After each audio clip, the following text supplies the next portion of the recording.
Hello. चलिए देखते हैं हम सब लोग। कल हम आप सब लोगों को इसमें के पार्ट 2 आपको एक्टिव एंड पैसिव के दिलवा चुके हैं। आपका ये आज पार्ट तीसरा है और आप सब लोगों को ये बताया जा चुका है कि आपको ये जो भी एक्टिव पैसिव चल रहा है आपके एग्जाम्स की दृष्टि से जितने भी इंपॉर्टेंट क्वेश्चन है वो आपके करवाए जा रहे हैं और आपको सिर्फ और सिर्फ इसमें मैं 5 पार्ट्स में आपको इसको क्लियर करके दूंगा, जिसमें का ये तीसरा लेक्चर है आपके पास। और कल आपको जो भी पार्ट 2 दिया गया था उस पार्ट 2 में आपको कुछ ही क्वेश्चंस कराए गए थे, बाकी आपको होमवर्क के लिए आपको कुछ सेंटेंसेस दिए गए थे। एक्चुअली हम करवा सारे देते बट कल नेटवर्क की वजह से थोड़ी सी समस्या हो गई थी, इसलिए हम जो है पूरे सेंटेंस नहीं करवा पाए थे। इसलिए मैंने यहाँ पर साइड पे लिख भी दिया था कि आप सब लोग इससे क्या करिएगा, डू ऑल द एक्सरसाइजेस, मतलब जितने भी सेंटेंस है वो आपको कर लेने हैं। ठीक, आइए आप ये देख लीजिएगा, ये पार्ट तीसरा है। इसमें देखिएगा केवल वही क्वेश्चंस मेंशन किए गए हैं। एक्चुअली क्या होता है ना कि बच्चों के लिए जो होता है वो असर्टिव सेंटेंस जितने भी होते हैं, अफर्मेटिव सेंटेंस जो होते हैं वो तो एक्टिव और पैसिव वॉइस करने में उनको आसान लगता है, लेकिन जब कहीं भी इंट्रोगेटिव सेंटेंसेस आ जाते हैं तो उसमें वो बहुत कंफ्यूज्ड हो जाते हैं। इनमें जो कंफ्यूजिंग वाले सेंटेंसेस है केवल वही आपको लिए जा रहे हैं। ये आपके 15 सेंटेंसेस है, आप लोग इसे कायदे से ले लीजिएगा। आप लोग पहले से इसका स्क्रीनशॉट ले लीजिए, बिकॉज क्योंकि जब हम कराने लग जाते हैं तो इसमें सब भर जाता है, तो ये थोड़ा सा मतलब ऑकवर्ड टाइप में लगने लग जाता है। इसलिए आप पहले से इसका स्क्रीनशॉट ले लीजिए और अच्छे से करिएगा, ताकि साथ साथ में जो भी हम सेंटेंस करते चले जाएंगे वो आप लोग भी अपना देखते चलते रहिएगा। ठीक है, ले लिया सभी लोगों ने? चलिए आइएगा, देखिएगा इंट्रोगेटिव के सारे क्वेश्चंस में करवाए जाए। कल हम आपको इसके बाद में इंट्रोगेटिव का सेकंड टाइप या फिर जो भी है उसको करवा देंगे। साथ में एक जो लास्ट जो 2 लेक्चर आपके बचे हुए हैं इसी सेंटेंस के, वो है आपका इंपरेटिव सेंटेंस, जो कि एग्जाम्स में बहुत ही ज्यादा पूछा जाता है। इंपरेटिव सेंटेंस हम लोग उसको मैनेज कर लेते हैं। आइएगा देखिएगा, लिखा हुआ है इंट्रोगेटिव सेंटेंस है आपका। ये लेक्चर तीसरा है, ये क्लास 10th और क्लास 12th दोनों बच्चों के लिए है, कोई भी इसमें मतलब सीख सकता है। ठीक है, आइएगा देखिए पहला सेंटेंस में दे रखा है आपको कि क्या देखा, डू यू रीड न्यूज़पेपर, क्या तुम समाचार पत्र पढ़ते हो। ये देखिएगा प्रेजेंट इंडेफिनिट टेंस का इंट्रोगेटिव का सेंटेंस है। कल जो लोग भी बच्चे हमारा पार्ट 2 देखे होंगे उसमें देखिएगा मैंने कल यहाँ पर आपको सारे रूल्स यहाँ पर लिख दिए थे एक एक टेंस के। ठीक, 3 टेंस के लिखे थे, उसी में से हम आपको रिलेटेड करवा रहे हैं। देखिएगा पहला जो सेंटेंस था, इस सेंटेंस को आपको ये पहचानना रहता है कि एक्टिव वॉइस का जो सेंटेंस दिया हुआ सेंटेंस है वो एक्चुअली कौन सा सेंटेंस या किस टेंस का होगा। तो देखिएगा वर्ब की फर्स्ट फॉर्म लगी हुई है, सब्जेक्ट लगा हुआ है, या इसको छोड़िएगा सीधे आगे देखिएगा डू लगा हुआ है। तो जब भी कभी डू लगा हुआ होता है तो वो सेंटेंस सहायक क्रिया होती है, प्रेजेंट इंडेफिनिट टेंस का सेंटेंस होता है। ठीक है, इधर देखिएगा साथ साथ में ये भी देखते चलेंगे कि ये पीछे का जो क्वेश्चन मार्क लगा हुआ है ये आपको डिनोट करता है कि ये इंट्रोगेटिव का सेंटेंस है। अब आपके मन में एक कंफ्यूजन आ रहा होगा कि सर इंपरेटिव सेंटेंस में भी तो डू नॉट या फिर डू का प्रयोग होता है। तो याद रखिएगा अगर उसमें डू के बाद में सब्जेक्ट नहीं लगा हुआ है तो वो सेंटेंस होता है ये सेंटेंस होता है आपका इंट्रोगेटिव सेंटेंस होता है। अगर वहां पर जो सेंटेंस में डू के बाद में अगर नॉट लगा हुआ है तो समझ जाइएगा कि वो इंपरेटिव सेंटेंस है। इसकी 2 पहचान होती है। सबसे पहली पहचान देखिएगा क्या होती है कि अगर डू के साथ में सब्जेक्ट है तो समझ जाइएगा कि वो कोई ना कोई टेंस होगा, चाहे वो प्रेजेंट इंडेफिनिट का सेंटेंस होगा। दूसरी चीज देखिएगा उसके पीछे क्वेश्चन मार्क लगा होगा, ये डिनोट कर देगा कि हाँ ये इंपरेटिव सेंटेंस नहीं बल्कि इंट्रोगेटिव सेंटेंस है। लेकिन अगर सेंटेंस के आगे यहाँ पर सेंटेंस से पहले, ठीक, सेंटेंस से पहले डू नॉट लगा हुआ है, यानी कि डू से बाद में नॉट लगा हुआ है और पीछे क्वेश्चन मार्क ना लगा हुआ, केवल फुल स्टॉप लगा हुआ हो, तो आप समझ जाइएगा कि सर ये तो बिल्कुल इंपरेटिव सेंटेंस है। आगे देखिएगा अब इसको हम सेंटेंस का ट्रांसलेट कैसे करेंगे, मतलब इसे पैसिव वॉइस में कैसे बदलेंगे। तो देखिएगा बिल्कुल सिंपल सा लॉजिक होता है। फार्मूला अगर आपको यहाँ पर कहीं पर मेंशन कर दूं मैं, इसका फार्मूला यहाँ पर मेंशन किए दे रहे हैं, बाद में हम इरेज कर देंगे, आप लोग देख लीजिएगा अगर दिखाई दे रहा होगा। इसका जो फार्मूला होता है इंट्रोगेटिव सेंटेंस का, पहले देखिएगा इसी स्ट्रक्चर के माध्यम से इसको कवर करते हैं। तो इधर देखिएगा हमारे पास इसमें दिया हुआ है पीछे का, ये हमारे पास हेल्पिंग वर्ब है, ठीक, ये हमारे पास सब्जेक्ट दिया हुआ है, ये हमारे पास वर्ब है और ये हमारे पास क्या है, ऑब्जेक्ट है। हमने सीखा है कि पैसिव वॉइस बनाते समय जो ऑब्जेक्ट होता है उसको हम क्या करते हैं, सब्जेक्ट का रूप देते हैं। तो ये जो ऑब्जेक्ट है इसको उठाइएगा और सब्जेक्ट के नीचे लिखेंगे। सब्जेक्ट हमारा कौन सा, यू है, तो हम इसके नीचे लिखेंगे, क्या लिखेंगे, न्यूज़पेपर, न्यूज़पेपर।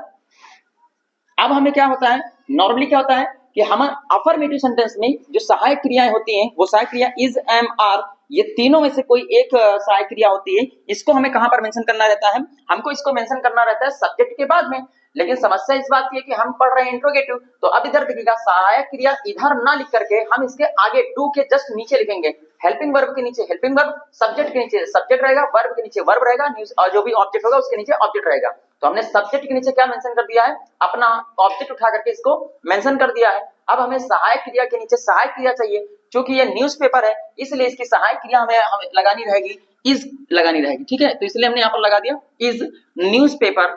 अब देखिएगा हमारे पास क्या है, वर्ब है, यहाँ पर वर्ब की कोई भी फॉर्म हो सकती है, फर्स्ट हो सकती है, सेकंड हो सकती है, थर्ड हो सकती है, लेकिन जब हम पैसिव वॉइस क्रिएट करते हैं तो केवल और केवल वर्ब की कौन सी फॉर्म प्राप्त करते हैं हम लोग, तो वर्ब की केवल हम थर्ड फॉर्म प्राप्त करते हैं, तो हो जाएगी रेड, READ, रेड, वही लिखी हुई है जो भी पहले से इसमें इन्वॉल्व है। उसके बाद में हमारे पास स्ट्रक्चर में देखिएगा हमने लिख लिया है इज एम आर में से कोई एक चीज लिख ली है, हमने लिख लिया है। फिर देखिएगा हमने सब्जेक्ट मेंशन कर लिया, सब्जेक्ट मेंशन हो गया, फिर हमारे पास वर्ब की थर्ड फॉर्म है तो वर्ब की थर्ड फॉर्म मेंशन कर लिया है। फिर हमारे पास बचा हुआ है बाई, तो हम चुपचाप यहाँ पर क्या लिख देंगे, बाई लिख देंगे। फिर हमारे पास है ऑब्जेक्ट, हमारे पास जो यू है इधर उठ करके आएगा, किसमें कन्वर्ट हो जाएगा, वो यू ही रहेगा, लास्ट में क्वेश्चन मार्क लगा देना है, ये हमारा पहला सेंटेंस क्रिएट हो जाएगा, ये हमारा पहला सेंटेंस बन जाएगा। आइए एक बार हम आपको फिर से बता दे रहे हैं, इधर देखिएगा जो हमारे पास ऑब्जेक्ट होता है उस ऑब्जेक्ट को क्या करेंगे, आगे उठाएंगे, लेकिन ये जो ऑब्जेक्ट है वो रूप लेगा सब्जेक्ट का, तो हम यहाँ पर सब्जेक्ट के रूप में इसे मेंशन कर दिए हैं, तो हमारे पास ये सब्जेक्ट के रूप में मेंशन है।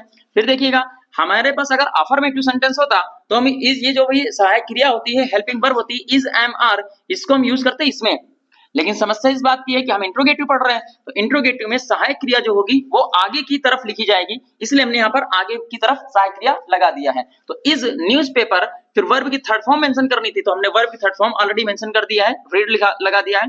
फिर नया कंजंक्शन हमारे पास है, सॉरी नया हमारे पास प्रीपोजिशन यूज करना है बाई का, तो हमने बाई का यूज कर लिया है। फिर हमारे पास जो भी सब्जेक्ट होगा उसको उठा करके हम आगे की तरफ लाएंगे तो हमारे पास यू रहेगा और क्वेश्चन मार्क लगा देना है, ये हमारा पहला सेंटेंस क्रिएट हो जाएगा, ठीक।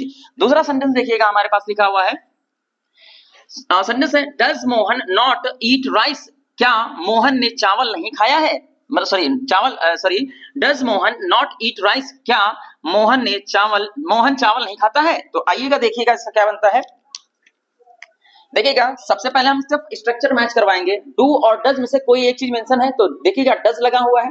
फिर देखिएगा आपका सब्जेक्ट है, दिख रहा है आपको सब्जेक्ट, फिर आपकी सहायक क्रिया, आपको जो है अगर सेंटेंस नेगेटिव है तो सब्जेक्ट के बाद नेगेटिव दिख रहा होगा। फिर वर्ब की फर्स्ट फॉर्म हमें दिख रही है और हमारे पास जो है ऑब्जेक्ट है, हमें पे ऑब्जेक्ट भी दिखाई दे रहा है। अब हम क्या करेंगे, इसका यूज करेंगे, इसको लिखेंगे हम, क्या लिखेंगे इसके अकॉर्डिंग। तो देखिएगा डज के नीचे हमको ये वाला ऑब्जेक्ट उठाना है और इस सब्जेक्ट, ये हमारे पास सब्जेक्ट है, ये हमारे पास नेगेटिव सेंटेंस है तो नेगेटिव सेंटेंस को वैसे ही रखेंगे, ये हमारे पास वर्ब है और ये हमारे पास ऑब्जेक्ट है, ये हमारे पास HV है यानी कि हेल्पिंग वर्ब है।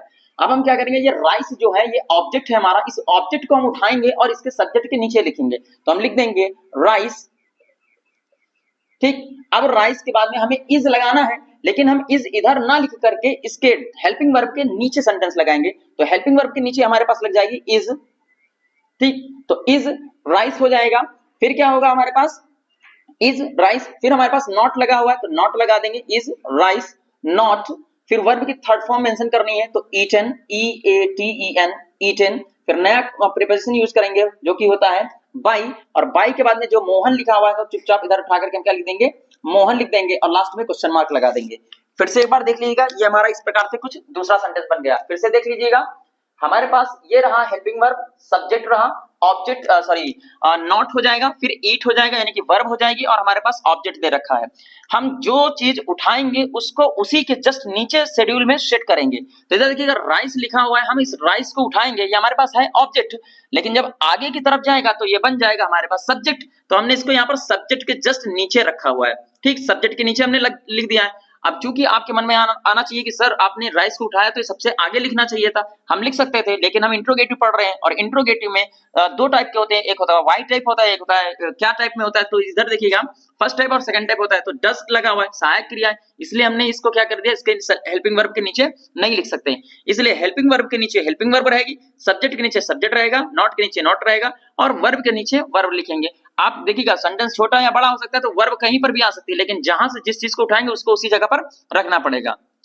तो हमने क्या किया है, राइस को उठाया, ऑब्जेक्ट को रूप में उठाया और इसे सब्जेक्ट में मेंशन कर दिया है, ठीक। तो राइस हो गया। अब हमें लिखना चाहिए था हेल्पिंग वर्ब, अब हेल्पिंग वर्ब हमको आगे लगानी है, इज एम आर, इन तीनों में से हमें कोई भी एक चीज उठानी रहेगी, तो हमने इज को उठा करके इसके आगे डज के नीचे लगा दिया, तो हो जाएगा इज राइस। फिर हो जाएगा नॉट, लगा हुआ है, फिर ईट की वर्ब की थर्ड फॉर्म होती है ईटन, तो ईटन हमने लगा दिया है, फिर नया प्रीपोजिशन यूज करेंगे बाई और फिर हो जाएगा मोहन। ठीक, तो लास्ट में क्वेश्चन मार्क लगा। इस प्रकार से हमारा ये दूसरा सेंटेंस क्लियर हो रहा है। अगला जो मोस्ट इंपॉर्टेंट क्वेश्चन होता है, इसमें बच्चे बहुत कंफ्यूज हो जाते हैं, जो हु वाले सेंटेंसेस होते हैं इसमें बच्चे बाई का यूज कर लेते हैं। तो खास करके इस सेंटेंस को मैं आपको बना करके दिखाता हूं, आइएगा देखिएगा क्या होता है। ठीक, इधर देखिएगा, ये आपके पास है हु, जो कि स्वयं में एक सब्जेक्ट का काम करता है। जब भी कभी ऐसे कोई सेंटेंसेस आ जाते हैं तो डेफिनेशन इसकी देख लीजिएगा, मैं बता दे रहा हूं। अगर कभी कोई किसी सेंटेंस में अगर हु आ जाता है तो उसमें स्वयं सब्जेक्ट वो स्वयं होता है जिसके बारे में वो कहा जा रहा होता है। ठीक है, तो ये सब्जेक्ट का रूप ले लेता है। इसलिए देखिएगा, जब भी कभी इसका पैसिव वॉइस बनाएंगे तो सबसे पहले हमें जो यूज करना रहता है वो यूज करेंगे हम लोग बाई हुम। तो इसका हम यूज करेंगे बाई हुम। अब हमें सहायक क्रिया यूज करनी पड़ेगी, पता करेंगे कि सबसे पहले कौन सा टेंस है। तो देखिएगा इधर एस या ईएस लगा हुआ है, जाहिर सी बात है ये प्रेजेंट इंडेफिनिट का सेंटेंस है, तो आप इसमें क्या लगा सकते हैं, या तो इज या तो एम या तो आर लगा सकते हैं। तो इसलिए हम इसको लगाना पड़ेगा, हमें क्या लगाना पड़ेगा, इज। तो हम यहाँ पर लगा देंगे इज, लगा देंगे। ठीक, उसके बाद में हमारे पास ये जो ऑब्जेक्ट है इसको उठा करके लेकर के आएंगे, तो लिख देंगे is a noise, NOISE noise. अब मेक्स की थर्ड फॉर्म यूज करेंगे तो मेड हो जाएगा, और लास्ट में एक क्वेश्चन मार्क लगा देंगे, ये आपका हो जाएगा सेकंड फॉर्म। अब आपके मन में आ रहा होगा कि सर जी इसमें जो है बाई इधर पीछे क्यों नहीं लगाएगा, क्योंकि सबसे पहले कर्ता जो सब्जेक्ट का रूप होता है वो यही ले लेता है, हु ले लेता है, इसलिए हम क्या करेंगे इसके आगे बाई का प्रयोग कर लेते हैं। बस ये आपका बन गया तीसरा सेंटेंस। फिर से एक बार देख लीजिएगा, अगर कभी किसी सेंटेंस में हु आ जाता है तो सबसे पहले बाई पीछे ना लिख करके उसके लिए उसकी जगह पर यूज किया जाता है बाई हुम का प्रयोग करके हम पीछे का जो उसके सहायक क्रिया लगाएंगे, सहायक क्रिया लगाने के बाद में जो पीछे का ऑब्जेक्ट होता है उसको उठा करके लाएंगे और इसके हेल्पिंग वर्ब के बाद में मेंशन करेंगे। हमने रख दिया, फिर वर्ब की थर्ड फॉर्म यूज करके लास्ट में क्वेश्चन मार्क लगा देंगे, ये आपका तीसरा सेंटेंस हो जाएगा। फिर से देखिएगा, एक और क्वेश्चन सेम उसी टाइप में है, हम आपको अभी इसके बाद में कुछ एक्सरसाइज भी देंगे आपको करने के लिए। ठीक, इधर देखिएगा, क्वेश्चन है आपके पास हु टेल्स अ लाई, झूठ कौन बोलता है। तो इधर देखिएगा, फिर से वही चीज करेंगे, टेल्स लगा हुआ है, इसका मतलब ये चीज ये डिनोट कर रहा है कि ये प्रेजेंट इंडेफिनिट टेंस का सेंटेंस होता है। तो सबसे पहले हु को कन्वर्ट कर देंगे किसमें, बाई हुम में हम कन्वर्ट कर देंगे। इनमें से क्वेश्चंस, दो क्वेश्चंस देख लीजिएगा, खास करके मैंने जितने भी लग रहे थे मुझे इंपॉर्टेंट वो मैंने इसमें मेंशन कर दिए हैं। तो बाई हुम आ जाएगा, फिर हमें सहायक क्रिया लगानी है इज, फिर ये ऑब्जेक्ट है इधर उठ करके आएगा तो लिख देंगे अ लाई, फिर वर्ब की थर्ड फॉर्म यूज कर देंगे, हो जाएगा टोल्ड, और लास्ट में क्वेश्चन मार्क लगा देंगे। बहुत सिंपल होते हैं, थोड़ा सा अगर समझ में आ जाएगा तो आप लोग बहुत ही आसानी से तरीके से कर सकते हैं। ठीक है, अब आइए इधर देखते हैं, ये जो हमारे पास फोर्थ सेंटेंस दिया हुआ है, हम अभी इसका नीचे का ये इरेज कर देंगे क्योंकि आप लोग स्ट्रक्चर कायदे से देख लीजिएगा। इसी स्ट्रक्चर के माध्यम से कल हम आपको ये लिखवा चुके हैं, शायद बता भी चुके हैं। आइएगा देखिएगा, क्वेश्चन है हमारे पास, why do you beat your servant, why do you beat your servant, तुम अपने नौकर को क्यों पीटते हो। ठीक है, तो इधर देखिए क्वेश्चन, देखिएगा इसका कैसे बनाएंगे हम लोग। क्वेश्चन है हमारे पास, तो सबसे पहले इसमें देखिएगा ये हमारे पास क्वेश्चन वर्ड है। ठीक, डू लगा हुआ, ये हेल्पिंग वर्ब है, हमारे पास सब्जेक्ट है, वर्ब है, और ये हमारे पास योर सर्वेंट जो दिख रहा है ये हमारे पास क्या है, ये ऑब्जेक्ट का काम कर रहा है। ठीक है, तो अब हम इस ऑब्जेक्ट को उठाएंगे और आगे लेकर के आएंगे। उससे पहले हमारे पास क्वेश्चन वर्ड लिखा हुआ है, जैसे का तैसा लिखा हुआ है, इसलिए हम इसको जैसे का ही तैसा ही लिख देंगे, वाई लिख देंगे। अब हमारे पास जो है योर सर्वेंट, ये सिंगुलर वचन में आ जाता है, इसलिए इसके लिए हम क्या लगा देंगे, इज लगा देंगे। हेल्पिंग वर्ब के नीचे हेल्पिंग वर्ब लिख दिया है, सब्जेक्ट के नीचे सब्जेक्ट लिखेंगे, तो योर सर्वेंट जो उठ करके आया है वो सब्जेक्ट का रूप ले लेगा, तो हो जाएगा योर सर्वेंट, योर सर्वेंट। अब हमको वर्ब की थर्ड फॉर्म लगानी है, तो बीट की थर्ड फॉर्म होती है बीटन, BEATEN, बीटन। ठीक, फिर नया कंजंक्शन लगाएंगे, सॉरी प्रीपोजिशन लगाएंगे बाई, और बाई के बाद में आपका जो सब्जेक्ट है वो चुपचाप जैसे का तैसा लिख दिया जाएगा। कंफ्यूज मत होइएगा, मैं एक बार आपको फिर से क्लियर किए दे रहा हूं। इधर देखिएगा सब लोग, हमारे पास why do you beat your servant. अब इधर देखिएगा, मैंने नीचे के कुछ क्वेश्चन सेकंड टाइप के बताए हैं और ऊपर के कुछ क्वेश्चन आपको मैंने फर्स्ट टाइप के बताए हैं। फर्स्ट टाइम में जो अगर किसी बच्चे का अगर फर्स्ट टाइम का ये जो फर्स्ट स्टेप है, यानी कि फर्स्ट टाइप का जो है समझ में आ गया होगा, तो इसमें सेकंड टाइप में समझने में इतनी ज्यादा दिक्कत नहीं थी। बस आपको एक जगह पर ध्यान रखना है कि अगर कभी भी हु आया होगा तो बाई का यूज आपको लास्ट में नहीं करना है, सबसे पहले करना है, बस इतना सा है। हु को बाई हु में कन्वर्ट करके सहायक क्रिया जो लगी होगी उसको लगा दिया जाएगा और अ नॉइज आ रहा होगा। ठीक, इधर देखिएगा आप क्या करेंगे, हाँ हु टेल्स अलाई हो गया है आपके पास, समझा दिया गया है। Why do you beat your servant, फिर से देखिएगा इसमें हु की जगह पर व्हाई आ गया है, केवल हु के अतिरिक्त बाकी सभी सेंटेंस में व्हाई आपको लगाना ही लगाना, पीछे लगाना है। इधर देखिएगा लिखा हुआ है why do you beat your servant, तो हम क्या करेंगे, पीछे का जो ऑब्जेक्ट है इसको उठाएंगे, लेकिन उससे पहले जो भी एक्टिव वॉइस का जो भी क्वेश्चन वर्ड है उसको सबसे पहले लिख लिया जाना है। ठीक, तो हम सबसे पहले इसको लिख लिए हैं। फिर देखिएगा क्या किया गया है, उसके बाद हेल्पिंग वर्ब डू है, इसके लिए हमें इज का प्रयोग करना पड़ेगा, क्योंकि सिंगुलर वचन में जब भी कभी होता है तो इज लगाते हैं। आई का एम का यूज हम तब करेंगे जब यहाँ पर मी लिखा होता, इधर आता तो शायद हम यहाँ पर एम का यूज कर सकते हैं। अगर यहाँ पर कुछ और लिखा होता तो वहां पर हम बहुवचनी वर्ब का यूज करेंगे। फिर ये जो योर सर्वेंट दिख रहा है हम इसको उठाएंगे और सब्जेक्ट के रूप में लिख दिया हमने, योर सर्वेंट लिख दिया है। फिर हमारे पास वर्ब की थर्ड फॉर्म, तो वर्ब की थर्ड फॉर्म मेंशन है, फिर बाई हमारे पास यूज हुआ है, फिर उसके बाद में ऑब्जेक्ट जो है उसको उठाकर हमने इधर मेंशन कर दिया है। ये थे आपके एक टाइप का क्वेश्चन था जिसमें आपके कई सारे टेंसेस मतलब शुमार किए हैं मैंने, आप लोग देखिएगा इसको, एक स्क्रीनशॉट ले लीजिएगा। उसके बाद में हम आपको इरेज करेंगे क्योंकि हम नहीं चाहते कि इसमें थोड़ा सा खिचड़ी पके, ठीक है। बाकी हमारे बच्चे सब जानते हैं कि इसमें क्या क्या चीजें मतलब है वो हम वर्ड यूज नहीं करना चाहते हैं, सब लोग लगाते हैं, ठीक है। और कपड़े में भी लगता है, आजकल इतना ट्रेंड चल रहा है कि सब लोग कॉपी में लगाने लग गए हैं, तो अपना अपना मैनेज कीजिएगा, मैं इसे बाद में इरेज कर दूंगा। आइएगा इधर देखिएगा, दूसरा क्वेश्चन है हमारे पास,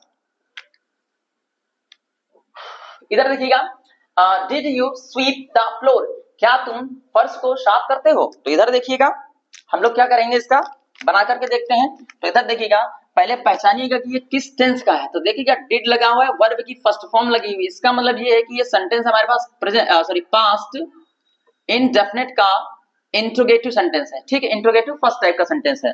अब हम लोग इसके लिए क्या करेंगे, इसका रूल्स अगर हम कहीं पर यहाँ पर अगर दिख रहा हो तो यहाँ पर इसका रूल्स हम लिखे दे रहे हैं, सुनिएगा। तो इधर देखिएगा हमारे पास ये रहा आपका ऑब्जेक्ट, इधर देखिएगा ये है हेल्पिंग वर्ब, ये है सब्जेक्ट, ये है आपके पास वर्ब और ये है आपके पास ऑब्जेक्ट। हम इस ऑब्जेक्ट को उठाएंगे और इधर लेकर के आएंगे, इस ऑब्जेक्ट को हम उठाएंगे और इधर लेकर के आएंगे, तो हमारे पास एक सेंटेंस बनेगा। क्या चीज, डिड लगा हुआ, तो डिड से पहले हम क्या लगा देंगे, इधर देखिएगा डिड लगा हुआ है और हमको इसकी जगह पर या तो वाज यूज कर सकते हैं या तो वर यूज कर सकते हैं, वो डिसाइड करेगा पीछे वाला। तो इधर आया है, ऑब्जेक्ट उठाएंगे, इसके नीचे लिखेंगे, क्या लिखेंगे, द फ्लोर, तो हमने द फ्लोर को मेंशन कर दिया है। अब सिंगुलर वचन में आएगा तो लगता है आपका वॉज लग जाएगा, तो वॉज इधर ना लिख करके हम आगे की तरफ हेल्पिंग वर्ब के जस्ट नीचे लिखेंगे, तो हम यहाँ पर मेंशन कर दिए हैं वॉज, तो हो जाएगा आपके पास वॉज द फ्लोर। फिर हो जाएगा फार्मूले में देखिएगा हमने वाज वर में से कोई एक चीज मेंशन कर लिया है, फिर आपके पास सब्जेक्ट दिया हुआ है तो हमने सब्जेक्ट को भी मेंशन कर दिया है। अब आपको वर्ब की थर्ड फॉर्म तो हो जाएगी स्वेप्ट, SWEPT स्वेप्ट, ये आपकी थर्ड फॉर्म हो जाएगी। फिर नया बाई लगाएंगे आपके पास जो कि आपका प्रीपोजिशन होता है, फिर आपके पास में यू आया है तो इधर उठा करके हम यू लिख देंगे और लास्ट में क्वेश्चन मार्क लगा देंगे, ये आपका बन गया, ठीक। अब इधर देखिएगा अगर आपको समझ में नहीं आता है तो आप लोग इसे क्या करिएगा, वीडियो को बार बार रिवर्स करके देख लीजिएगा, मैं आपको सारी प्रक्रियाएं इधर बता चुका हूं, बस अब इधर हम थोड़ा सा स्पीड में चलते हैं। इधर देखिएगा लिखा हुआ है did the postman not delivered letter, यहाँ पर द लगा दीजिएगा, द लेटर। तो इधर देखिएगा डिड लगा हुआ हेल्पिंग वर्ब के नीचे रहेगा, सब्जेक्ट के नीचे सब्जेक्ट रहेगा, नॉट लगा हुआ है कोई दिक्कत नहीं है, जहां पर नॉट लगा वहां पर नॉट लगा देंगे, डिलीवर लिखा हुआ तो वर्ब की थर्ड फॉर्म यूज करनी है और ऑब्जेक्ट की जगह पर ऑब्जेक्ट। तो इधर इसको द लेटर को हम उठा लेंगे, तो द लेटर को जब हम उधर से उठाएंगे तो सब्जेक्ट के नीचे लिखेंगे, सब्जेक्ट हमारे पास क्या है, द पोस्टमैन है उधर ऊपर, तो नीचे हो जाएगा इसके नीचे द लेटर हो जाएगा, तो हमने द लेटर मेंशन कर दिया है। अब हमें वॉज लगाना है इधर, तो हम इधर नहीं लगा सकते हैं बल्कि इधर लगाएंगे, तो इधर हम लगा देंगे वॉज, तो हो जाएगा वॉज द लेटर। फिर वर्ब सॉरी नेगेटिव में नॉट लगा हुआ तो हम चुपचाप नॉट लगा देंगे, फिर वर्ब की थर्ड फॉर्म है डिलीवर है तो डिलीवर्ड लिख देंगे, PERED डिलीवर्ड कर दिया है। फिर बाई का इस्तेमाल करेंगे, बाई यूज कर लेंगे, उसके बाद में हमारे पास द पोस्टमैन लिखा हुआ है तो हम यहाँ पर लिखे दे रहे हैं द पोस्टमैन, लास्ट में आपके पास क्वेश्चन मार्क रहेगा, ठीक। अगला देखिएगा तीसरा वाला सेंटेंस देख लीजिएगा, अगर नहीं समझ में आएगा तो आप बैक करके फिर से देख सकते हैं, ओके। आइएगा इधर देखते हैं, हमारे पास क्वेश्चन वर्ड है सेकंड टाइप का है। अभी तक हमने दो सेंटेंस जो बताए वो इंट्रोगेटिव फर्स्ट टाइप के बता दिए, अब आपको फर्स्ट टाइम अगर समझ में आ जाएगा फर्स्ट टाइप, तो आप सेकंड टाइप भी आपको समझ में आ जाएगा, आसानी से आ जाएगा। कैसे होगा, इधर देखिएगा क्वेश्चन वर्ड दिया हुआ है, सहायक क्रिया हेल्पिंग वर्ब दे रखी है, यू आपको दे रखा है, सब्जेक्ट दे रखा है, मेक दे रखा है, वर्ब की फर्स्ट फॉर्म दे रखी है, अनवाइज दे रखा है इन द क्लास दे रखा है। तो हम सबसे पहले क्या उठाएंगे, हमारे पास ये है, हमारे पास ऑब्जेक्ट है, इसको आगे उठा लेंगे। लेकिन उससे पहले क्वेश्चंस वर्ड दिया हुआ तो हम चुपचाप क्वेश्चंस वर्ड को मेंशन कर लेंगे, जो भी दिया होगा उसको, केवल हु को छोड़ करके। ठीक, अभी तो देखिएगा डिड लिखा हुआ है, इसकी सहायक क्रिया अनॉइज उठ करके आएगा, इसके लिए हम सहायक क्रिया सिंगुलर हो जाती है तो इसलिए हम वॉज का यूज करेंगे, फिर आ नॉइज लिखेंगे, आ नॉइज, तो हमने आ नॉइज को मेंशन कर दिया है। फिर देखिएगा क्या करेंगे, आ नॉइज के बाद में आ नॉइज, फिर वर्ब की थर्ड फॉर्म यूज करेंगे, निगेटिव तो है नहीं तो मेक, मेड हो जाएगा, मेड। फिर क्या हो जाएगा, यहां से आ नॉइज उठा करके आगे चला जाता है तो पीछे के जो अदर ऑब्जेक्ट होते हैं इनको उठा करके लिख लिया जाता है in the class, in the class. फिर वर्ब की थर्ड फॉर्म तो हमने मेंशन कर ली, फिर इन द क्लास हो गया। फिर आपको बाई यूज करना है, बाई, उसके बाद में सब्जेक्ट यूज करना है तो आपका पास सब्जेक्ट हो जाएगा। हम इस सेंटेंस को एक बार फिर से बता दे रहे हैं, कंफ्यूजिंग हो रहा होगा आपको। इधर देखिएगा, ये आ नॉइज ऑब्जेक्ट है, हम इसको उठाएंगे तो इसकी जगह थोड़ी सी खाली हो जाएगी। ये देखिएगा हम इरेज करके भी लिख रहे हैं, आप लोग बैक करके नोट कर लीजिएगा, स्क्रीनशॉट ले लीजिएगा।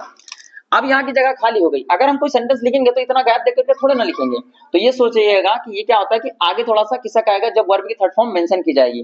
तो हमने क्वेश्चन, जैसे क्वेश्चन वर्ड दिया था तो हमने क्वेश्चन वर्ड मेंशन कर दिया है। ठीक है, डिड के बाद में हमको सहायक क्रिया वाज यूज करनी थी, हमने वाज यूज कर लिया है।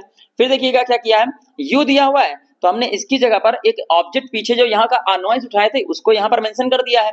अब क्या किया है, वर्ब की थर्ड फॉर्म मेंशन कर दी है। अब हमारे पास ये वाली जो जगह थी इधर आ जाएगा कवर कर लेने के लिए, तो इन द क्लास लिख दिया गया है। फिर हमारे पास कंजंक्शन है, आपका जो प्रीपोजिशन होता है वो है आपके पास। फिर आपके पास देखिएगा यू, जो आगे सब्जेक्ट लिखा था उसको कर दिया गया है। ठीक, तो अब इधर समझिएगा, दूसरा वाला देखिएगा, ये फिर से वही वाला क्वेश्चन आ गया। इधर देखिएगा लिखा हुआ है हु ब्रोक द जग, ठीक है, जग को किसने तोड़ा था। तो इधर देखिएगा हम सबसे पहले क्या लिखेंगे, हु को कन्वर्ट करेंगे किसमें, तो कन्वर्ट कर सकते हैं किसमें, हम बाई हुम में हमने कन्वर्ट कर दिया है, तो बाई हुम में हमारा कन्वर्ट हो गया है। उसके बाद आप देखिएगा क्या किया गया है, अब हमको सहायक क्रिया यूज करनी है। तो देखिएगा ब्रोक द जग लगा हुआ है, हु लगा हुआ है, present sorry past indefinite tense का सेंटेंस चल रहा है, तो हम क्या लगाएंगे यहाँ पर, वाज का इस्तेमाल करेंगे। ठीक, वाज हमने लगा दिया है। अब हमारे पास क्या होगा, सब्जेक्ट हमारे पास जो पीछे ऑब्जेक्ट है वोट करके आएगा, तो लिखेंगे was the jug, was the जग। अब वर्ब की थर्ड फॉर्म यूज करनी है तो लिखेंगे ब्रोकन, BROKEN, ब्रोकन, और लास्ट में क्वेश्चन मार्क लगा देंगे। फिर से हम ये वाला जो हु वाले क्वेश्चंस हैं हम इनके बारे में पूरा डिटेल इधर बता चुके हैं। ठीक, अब हम इधर थोड़ा सा स्पीड में चलेंगे क्योंकि वीडियो बहुत लंबा हो जाएगा और से क्या कहते हैं फिर अपलोडिंग में समस्या हो जाती है। इधर देखिएगा लिखा हुआ है who taught you poetry, who taught you poetry, Who taught you poetry? तो देखिए सबसे पहले देखिएगा बाई, चलिए इधर देखिएगा अगला क्वेश्चन से आपका देखिएगा क्या होता है, लिखा हुआ है Who taught you poetry, तुम्हें कविता कौन पढ़ाता है। तो देखिएगा कैसे लिखेंगे इसको, हम सबसे पहले बाई हु को कन्वर्ट कर देंगे बाई हुम में, फिर हमारे पास ये रहा ऑब्जेक्ट उठ करके इधर आएगा, तो इससे पहले हमारे पास एक लग जाएगी सहायक क्रिया लग जाएगी वर, तो हो जाएगा VERE वर, फिर हो जाएगा वर यू, वर यू, फिर आपके पास वर्ब की थर्ड फॉर्म ऑलरेडी मेंशन है तो लिख देंगे टॉट, TAUGHT टॉट पोएट्री, और लास्ट में आपको क्वेश्चन मार्क लगा देना है। फिर से एक बार समझ लीजिएगा, हमारे पास हु टॉट यू पोएट्री लिखा हुआ है, हमारे पास इसमें देखिएगा हेल्पिंग वर्ब दे रखा है, सॉरी क्वेश्चन वर्ब दे रखा है, टॉट लगा हुआ है, वर्ब दिया हुआ है, ऑब्जेक्ट भी दे रखा है। तो हमने क्या किया है, हम इसको हु को कन्वर्ट कर दिए हैं बाई हुम में। ठीक, उसके बाद में हमको ये ऑब्जेक्ट उठा करके इधर लाना चाहिए था, लेकिन इसके लिए सहायक क्रिया हमारे पास वर्ब का इस्तेमाल किया गया है तो हमने वर्ब का इस्तेमाल कर लिया है। फिर देखिएगा यू दिया हुआ है तो हमने यू का भी मेंशन करके रखा हुआ है, ये हमारे पास ऑब्जेक्ट था उठा करके इधर लाए हैं। फिर हमारे पास क्या होता है टॉट पोएट्री, आपको कर लीजिएगा। फिर से इधर देखिएगा will he help the poor, क्या उसने किसी गरीब की मदद की होगी या किया होगा। तो इधर देखिएगा क्या करेंगे, will he help the poor, तो सबसे पहले हम उठाएंगे उधर का द पुअर, ये हमारे पास ऑब्जेक्ट है, इसको उठा करके इसके नीचे लाना है तो हम लिखेंगे इसको द पुअर, द पुअर। अब हमको सहायक क्रिया लगानी है, सहायक क्रिया ये देखिएगा कि किस टेंस का, ये फ्यूचर इनडेफिनिट का सेंटेंस है, तो फ्यूचर इनडेफिनिट का सूत्र हम यहाँ पर लिखे दे रहे हैं आपको, देखिएगा द पुअर। अब हमको सहायक क्रिया विल लगानी है, तो याद रखिएगा चाहे जितने भी आए हो ये आपको नॉर्मल सेंटेंस में आपको सभी सब्जेक्ट के साथ में विल का इस्तेमाल करना है, सिवाय आई और वी को छोड़ करके, मैंने नॉर्मल सेंटेंस का है, बाकी सबके साथ में आपको विल का यूज करना है, केवल आई और वी को छोड़ करके। लेकिन जब भी कभी कोई धमकी, आदेश या कोई प्रकार की बाध्यता उत्पन्न होती है तो उसमें थोड़ा सा चेंज हो जाता है, आई और वी के साथ में विल का प्रयोग, बाकी सबके साथ में शैल का प्रयोग किया जाता है। ठीक, तो इधर देखिएगा विल द पुअर, फिर लगाएंगे फार्मूले के अकॉर्डिंग, विल और शैल में से हमने एक चीज यूज कर लिया है, फिर सब्जेक्ट हमने मेंशन कर दिया है, फिर हमारे पास बी लिखा हुआ है तो हम फार्मूले के अकॉर्डिंग बी लिख देंगे तो हमारे पास बी हो जाएगा। फिर वर्ब की थर्ड फॉर्म है तो हेल्प लिख देंगे, HELPED, हेल्प लिख देंगे। फिर हमारे पास बाई लगाएंगे और ही उठ करके इधर आएगा तो किसमें कन्वर्ट हो जाएगा, हिम में। जगह थोड़ी सी कम है तो थोड़ा सा आप लोग देख लीजिएगा उधर का, आई थिंक कि दिख रहा होगा, फिर से देखिएगा। ठीक है, इधर देखिएगा, will they not see the film, क्या उन्होंने फिल्म नहीं देखा होगा। तो इधर देखिएगा क्या लिखते हैं, हम ऑब्जेक्ट को उठाएंगे और सब्जेक्ट के नीचे लिखेंगे तो लिखेंगे the film, the film, the film लिख दिया। हमको सहायक क्रिया लिखनी है तो विल आगे लग जाएगा, विल आगे हो जाएगा और बी पीछे चला जाएगा, सॉरी नॉट लगा हुआ तो नॉट भी लगा देना है यहाँ पर, नॉट, बी, सी की थर्ड फॉर्म होती है सीन। ठीक, फिर लगेगा बाई, उसके बाद में दे को कन्वर्ट कर देंगे किसमें, देम में। फिर से एक बार देख लीजिएगा, हमारे पास द पुअर लिखा हुआ था, हमने द पुअर को सब्जेक्ट बना दिया है। ठीक है, और उसके बाद में हमको विल लगाना चाहिए था इसके आगे, लेकिन इंट्रोगेटिव पढ़ रहे हैं इसलिए हमने विल लगा दिया, कहां पर, आगे की तरफ लगा दिया है। फिर देखिएगा बी हमने फार्मूले के अकॉर्डिंग लगाया, मेंशन किया है, वर्ब की थर्ड फॉर्म मेंशन कर दिया और बाई लगा करके आपका जो भी हिम होगा हमने उसको उसमें कन्वर्ट कर दिया। दूसरे सेंटेंस में देखिएगा क्या किया गया है कि जो भी आपका ऑब्जेक्ट था उसको उठाया, सब्जेक्ट के नीचे लिखा गया है, उससे पहले आपको विल और शैल का प्रयोग करना चाहिए था, चूंकि आप देखिएगा सिंगुलर में होता है इसलिए हमने क्या कर दिया है, विल का इस्तेमाल कर लिया है। उसके बाद में आपका फार्मूले में नॉट लगा तो हमने नॉट लगा दिया, फिर बी आपको फार्मूले के अकॉर्डिंग लगाना है, मैंने मेंशन कर दिया है। वर्ब की थर्ड फॉर्म आपको सीन दिखाई दे रहा है तो आप लोग सीन देख लीजिएगा। ठीक है, मैंने कन्वर्ट कर दिया है, फिर बाई लगा करके मैंने दे को कन्वर्ट कर दिया है देम में, और लास्ट में आपको यहाँ पर मैंने क्वेश्चन मार्क में मेंशन कर दिया है। ठीक, अब इधर देखिएगा,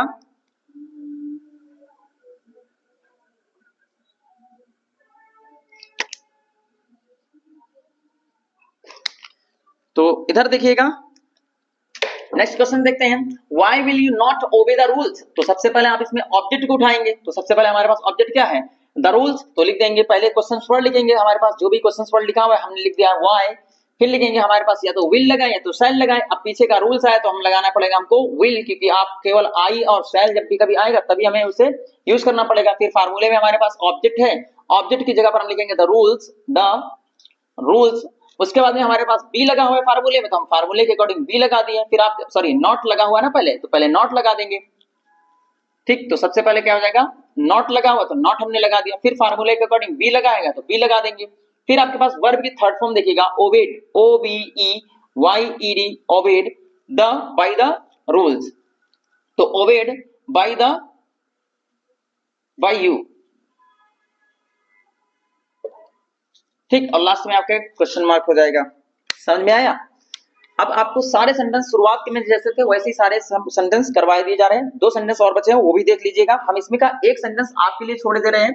ठीक, जो भी आपको करना होगा वो आप लोग कर लीजिएगा। इधर देखिएगा क्वेश्चन से आपके पास हु आया है तो किसमें कन्वर्ट हो जाएगा, बाई हुम में कन्वर्ट हो जाएगा, तो हमने बाई हुम में कन्वर्ट कर दिया है। फिर उसके बाद में आपको लगाना है विल या शैल लगाना, तो हम क्या लगा देंगे, विल लगा देंगे, विल। फिर आपके पास देखिएगा द क्वेश्चंस है तो हम द क्वेश्चंस लिख देंगे, आपके पास ऑब्जेक्ट का रूप ले रहा है ये,